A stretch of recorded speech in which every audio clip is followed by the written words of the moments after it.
Маш олон шүүмжлэл байдیں۔ Хамтарсан засгийн газарт орсноор тохиолбол хүн нам Улаанбаатар хотод маш өндөр дэмжлэгтэй та нар орон нутгийн сонгуульд алдсан. Та нар сөрөг хүчин байх хэрэгтэй байсан юм аа. Ард нийт олон түмэн дэмжих байсан. Та нар Улаанбаатар хотынхаа захирагчийг бас томлох боломжтой ийм нөхцөл байдал байсан. Гэтэл та нар яагаад хамтарч ба гэд шүүмжилдэг хэсгүүд бол байгаа. Ардсан намынхаас шүүмжилдэг. Яагаад та нар ингэж нэг нь 68 суудлаа авчаад байхад яахлаарэ та нар ингэж хамтарчж байгаа юм бэ гэд. Тэгээ би энэ дээр ингэж тав тодорхой зүйл хэлье. Үнэ хэрвээ ингэж хүн нам хэрвээ засгийн газарт хамтарч ороогүй байсан бол маш хүчтэй сөрөг хүчин байна уу гэвэл байх байсан. Магадгүй орон нутагт илүү их олон суудлаа авах байсан уу гэвэл байсан. Үнэ. Гэхдээ энэ бол хүн намын эрх ашиг байхгүй юу? Түүнээс Монгол улсын эрх ашиг биш байсан. Магадгүй өнөөдөр Дорчонд хамгийн өндөр рейтингтэй улс төрч байх боломжтой байсан үнэ. Та бүгдээрээ л мэдж байгаа. Өмнөх 4 жилийн хугацаанд бол маш хүчтэй сөрөг хүчин хийжсэн бол үнэ. Энэ удаа Дорчонд чимээгүй болчлоо гэдэг асуудал ч байгаа. 8 улаан ороод ирсэн, 8 Дорчонд ороод ирсэн байна. Одоо өстой парламент дээр бол маш хүчтэй дуу хоолой болох ёстой гэдгийг хүлээлт байсан үнэ. Гэхдээ Дорчонд гэдэг хүн өөрийнхөө хувь хүнийхээ рейтингийг биш. Хүн нам өөрийнхөө намынхаа рейтинг за тэгээд дэмжлэгтэй биш. Монгол улсын эрх ашиг чухал юм а гэдэг дээр Санжаа Сүрэнгийн зориг гасны тэр үзэл баримтлал дээр бид нар хатуу байр сууриа нэгтгэл явж байна. Яг энэ агуулгаар ардын нам бас байр сууриа нэгтгэхэд явж байгаа. Ардсан нам байр сууриа нэгтгэхэд ингээ хамтарсан засгийн газарт орцсонд би бол хөвлөд талархдаг. Энэ бол Монгол улсын эрх ашиг юм а. Да ялангуяа өнөөдрийн нөхцөл байдлыг бүгдээрээ мэдж байгаа. Дэлхийн ертөнц огцом өөрчлөгдсөн. Дэлхийн 100 жилийн түүхэнд ийм тодорхойгүй байдал байхгүй байсан. Трампын тариф дэлхийн ертөнцийг донслогдож байгаа. Өнөөдөр хаавасан 3.5 сая хүнтэй Монгол битгий хэл 300 сая хүн амтай өөр өөрийн хилтэй устай Арабын улсууд чинь нэгдэж явж байна. Тэгжиж энэ хүнд сорилтыг бол авах юм байна гэд. Азаараа нэгдэж байна. Европчууд тухайлбал Валютын сан дэлхийн банкны уулзалт дээр Францууд гарчаа би Францын засгийн газрыг төлөөж ин ярихгүй. Италичууд би Италийн засгийн газрыг төлөөж ин ярихгүй. Бид Европчууд болохоор бид энэ эсрэг байна. Бид энэ эсрэг нэгдэж байна. Ингэжээж бид нар хамтарч нэгдэжээж энэ сорилтыг давж дуулж чадах юм байна гэдэг. Энэ одоо үзэл санаа бол яач явахгүй өнөөдрийн нөхцөл байдал юм. Дэлхийн ертөнц нэгдээд байгаа. Одоо харин хамтарсан засгийн газар үүсээд хамгийн их олон суудлаа авсан 3 улс төрийн хүчин нь улс орныхаа эрх ашиг урдаа тавьжгаад өөрийн улс төрийнхаа ашиг сонирхлыг хойшоо тавьжгаад нэгдэж явж байгаа бол энэ дэлхийд даяар болж байгаа энэ үйл явдал дунд бид нар маш зөв сонголтыг хийсэн байна гэдэгт хатуу итгэл үнэмшилтэй байгаа. Одоо миний хэлэх гэж байгаа зүйл ардын намынхаа хариуцлагатай байцгаа та нар 100 жилийн түүхтэйгээд өөрсдөө бахархаад байдаг. Бид нар олон 100 жилийн энэ 100 жилийн хугацаанд бол Монгол улсын тусгаар тогтнолыг хамгаалагч юм тулхтай улс төрийн хүчэн гэдэг өөрсдийгөө дүгнэдэг. Тэгвэл одоо асуулт байна. Та нарын өмнө Монгол улсын эрх ашиг байгаа юм уу? Аль эсвэл танаа намын эрх ашиг байгаа юм уу?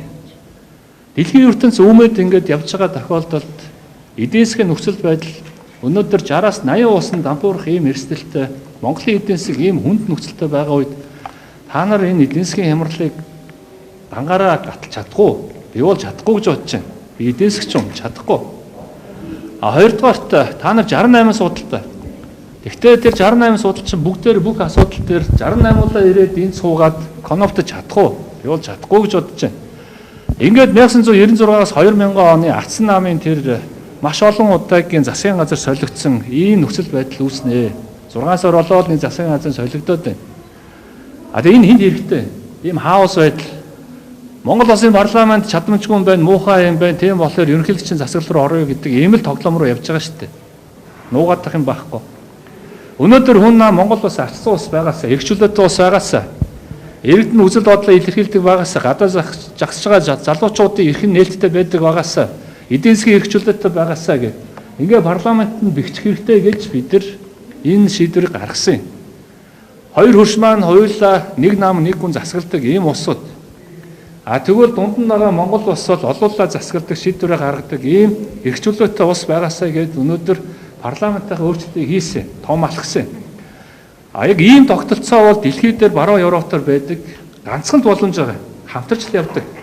Дангаараа явж чаддаггүй. Дангаараа явах юм бол энэ хоёр намын тогтолцоороо орон 35 жилийн түүхээ давтна. Өнөөдөр 14 мега төслийн 5 мега төсөл нь эхлээд явж байгаа.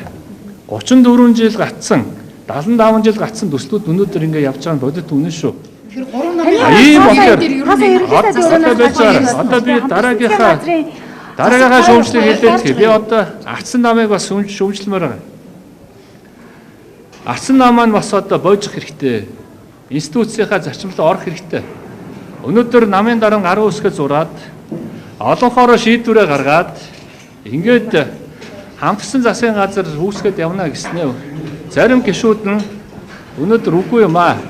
Бид нар сөрөг хүчин байх нь зүйтэй юм аа. Тийм болохоор засгийн газраас гараа гэд. Ингээд намынхаа бодлогын эсрэг тэгээд цаашаагаа ингээд дуртай хүмүүс нь үзэл бодлоо илэрхийлдэг. Бид эрх чөлөөтэй ийм нам юм аа. Эрх чөлөөний үзэл бол манай намын үндсэн дуугаг юм. Тийм болохоор бид нар бол дуртай зүйлээ хаач ярьж болно. Ийм байдлаар хандж байгаа нь бол энэ асар буруу зүйл. Буруу жишг. Бусдыг хэмжих яхаа санд нэгдэхгүй шүү.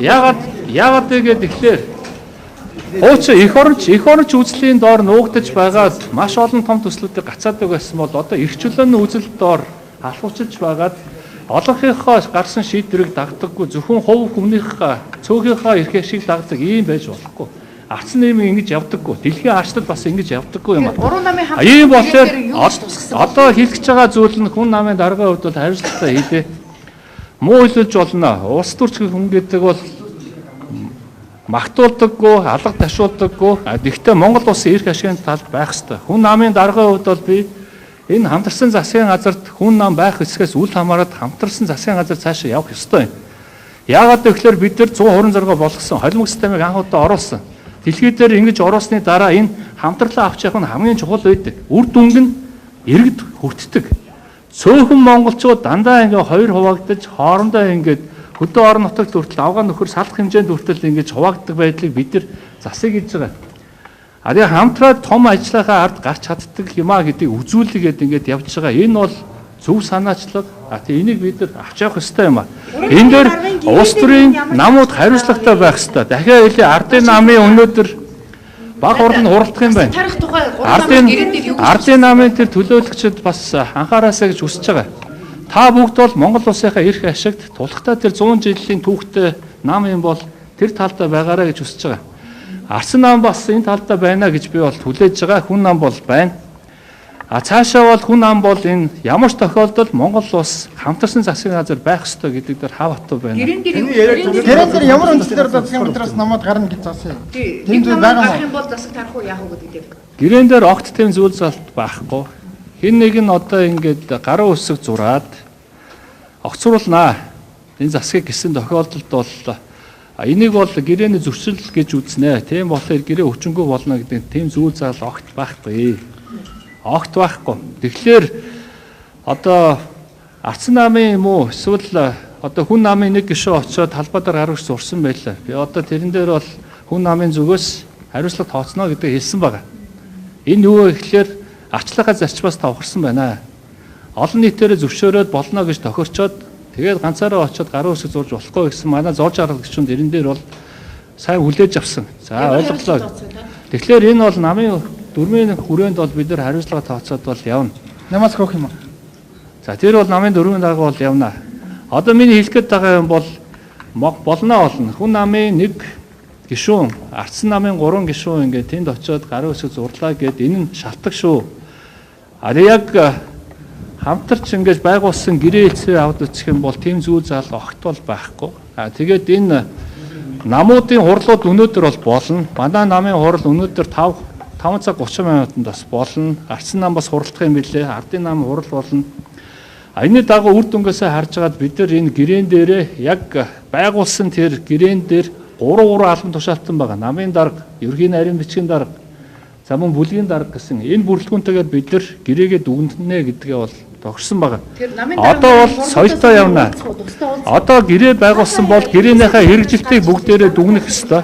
Хасаа ерөнхий сайдтай юу ярьсан бэ? Сая би ямар асуудал яригдсан бэ? их хурлын дарга дээр Монгол улсын ерөнхий сайд за Ардсан намын дарга ганц төмөр бид гурав нотлогдоогүй хөрөнгийг улсын өмч болгох тухай энэ хуулиа бол өргөн барьсан.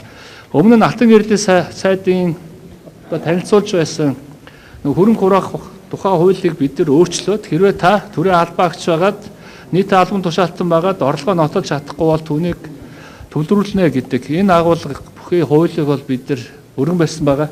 Яг энэ ажлаа хийгээд гарч ирж Тэгээ байна. засаг тарах тухай намын дарга нар хоорондоо ярьсан уу? Засгийн газар тарах асуудал бол өнөөдөр яг яригдсан зүйл бол байхгүй, хуулиараа тийм үндэслэл бол байхгүй. Намын тэгээд солилцож байгаа асуудалтай холбоотой. хэрэг заяа Тайлбар. хадган дээр одоо урилга тавиад хүн намын дарга, хүн намынхаа Монгол улсынхаа эрх ашигын төлөө тулгамдсан энэ 30 хэдэн жилийн богчирсан асуудлыг эв зөрөгтэйгээр шийдъя. Ийм болохоор хамтарч ажиллаач гэдэг санал тавьсан, урилга ирүүлсэн. Ардсан намд бас тийм урилга ирүүлсэн. Өнөөдөр тэр урилга ирүүлчихэд үндэслэлгүйгээр эсвэл нэг цөөхөн хүмүүс засгийн газрын сайд болохын төлөө ингээд явж байгаа энэ жижигхэн эрх ашиг дээр одоо Монгол ардын нам шийдвэр гарах юм бол энэ бол тун харамсалтай. Би бол энэ тулхтай улс төрийн хүчин бол биш байна. Монгол улсын эрх ашиг бол биш байна.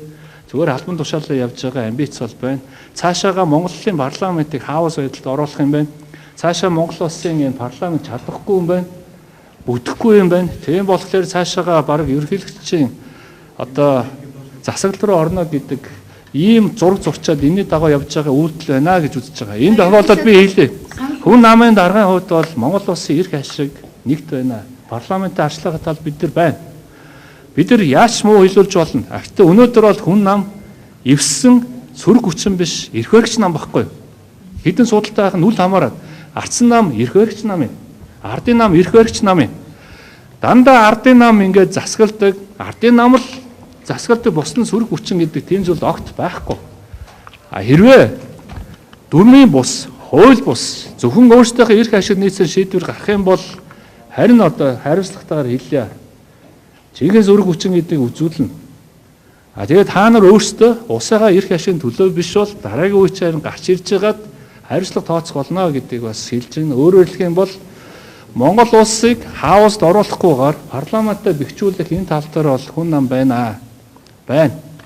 Нэг судалтай байна уу? 8 судалтай байна уу? 60 судалтай байна уу? Үл хамааран дараа нь хүн нам 28 оны сонгуул ялна уу, ялагдана уу? Тэр бол 30 дахь асуудал. Өнөөдөр бидний шийдвэр бол Монгол улсын эрх ашиг гэд нэгдсэн. Тэгээд цаашдаа ч гэсэн үүнээс хойш засгийн газрууд бол дандаа ийм л байр суурьтай, ийм л байдлаар явна. 2028-аас 32 оны засгийн газар ийм л байна. Дангаараа явах ямарч боломжгүй. Одоо бол 60-аас дээш судал авах тийм улс төрийн хүчин дахиад гарахгүй. Би ванга шиг хэлье. Ийм болохоор хамтарч иж монголчууд явна.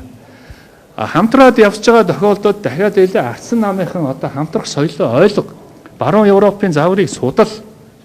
Германы, Австрийн, Шинэ Зеландын энэ загвараа судал. 1990 онд бид нар Америк нэгдсэн улсын 2 намын тогтолцоог бид нар хүлээж авсан.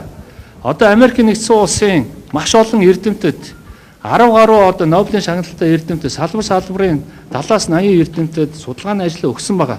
2 намын систем болохгүй байна. Америк нэгдсэн улсын одоо шийдвэр гаргагч нараа хөгжсөн дэлхийн 40 гаруй улсуудаас бид нар яг салбарын үзүүлэлтөөрөө сүүл мушгаад байна. Өрөнд ч орчоод байна. Ийм болохоор тогтолцоогоо өөрчлөөч гэд баруун Европын загварыг судлаач гэдэг ийм зөвлөмжийг Америк нэгдсэн улсын засгийн газарт өгчөөд байгаа шүү дээ. Гэтэл бид нар тэрнээс төрүүлж алхаад болохгүй юм байна гэдээ явж байхад өмнөх 35 жилийнхаа нэг 2 намын тогтолцоо нэг нь айхтар сөрөг хүчин, нөгөөх нь айхтар мундаг засаг барьдаг, бие бинийгээ харлуулдаг, үр дүнд нь нэгч төсөл явдаггүй, үр дүнд нь иргэдэн ядуу, орлогогүй, асар их популизмтай, хар бараан, ирээдүйн байхгүй, гэрэл гэгээ байхгүй, залуучууд нь итгэл найдар байхгүй энэ 35 жилийг бид нар өөрчлөх гэж нэгдсэн, өөрчлөнө. Тэгээд өөрчлөхийн тулд тогтолцоогоо өөрчилсөн. Одоо харин энэ үр дүнг нь бол үхийн тулд бид нар бол тууштай байна, эр зөрөгтэй байна. Намайг яаж шүүмжилж бас болно. Хүн намайг шүүмжилж болно. Гэхдээ бид нар хямдхан хүмүүс биш. Бид нар үзэл баримтлаараа хатуу байгаа. Монгол улсын эрх ашигтаар хатуу байгаа. Ийм болохоор ардын нам, Ардсан намын удирдлагуудыг замун шийдвэр гаргах хүмүүсийг уриалж байгаа. Монгол улсынхаа талд байгаарай. 3.5 сая ядуу иргэдийнхээ талд байгаарай. Дэлхийн жишгийг бас ойлгоорой, дагаарай. Дэлхийгээс тусдаа хөгж Монгол улс гэж байхгүй шүү. Өнөөдөр олон улсын маш олон хөрөнгө оруулагчтай би уулзаад явж байгаа. Би гадны хөрөнгө оруулалт хариуцсан шадар сайд. Сая би Европын орнуудаар явлаа. Америк нэгдсэн улсаар явлаа. Маш олон хөрөнгө оруулагчид наашаа гээд явж байна. Яагаад гэвэл доктортой байдал байна гэд. Хөрөнгө оруулалт орж ирэх ганцхан суурь байгаа. Доктортой байдал, бодгийн доктортой байдал. 5 жил, 10 жил, 20 жилийн доктортой байдал хэрэгтэй байгаа. Энийг чинь улс төрийн доктортой байдлаар бий болгодог. Танах 3 том нам чинь нэгдсэн болохоор болж байна. Одоо тэгвэл бид нар сонирхоо гэдээ явж байхад хөө юу байж байгаараа 3 нам биш ээ. Одоо ингээ манай нам засгалчий. Тэгээд харж байгаа 6 сарын дараа дахиад нэг сайд нь гараад ирнэ гэд. Тэгвэл одоо энэ сууж байгаа бүх хүмүүс сайд болгоо л да. Эсвэл тэр ротац байдлаар тэгээд сайд болоод ингээ зураг хандаа хөлгөөд явал та. Энэ Монгол улсын эрх ашиг юм уу? Үгүй байхгүй юу? Ийм болохоор одоо жахан судалгаатай бай. Тэгээд суурьтай бай. Тэгээд Монгол улсын дулахтаа үтсэн юм бол Монгол улсынхаа иргэдийн талд байх ёстой гэдэг дээр би байгаасаа гэж хүсэж байгаа бас уриалж байгаа.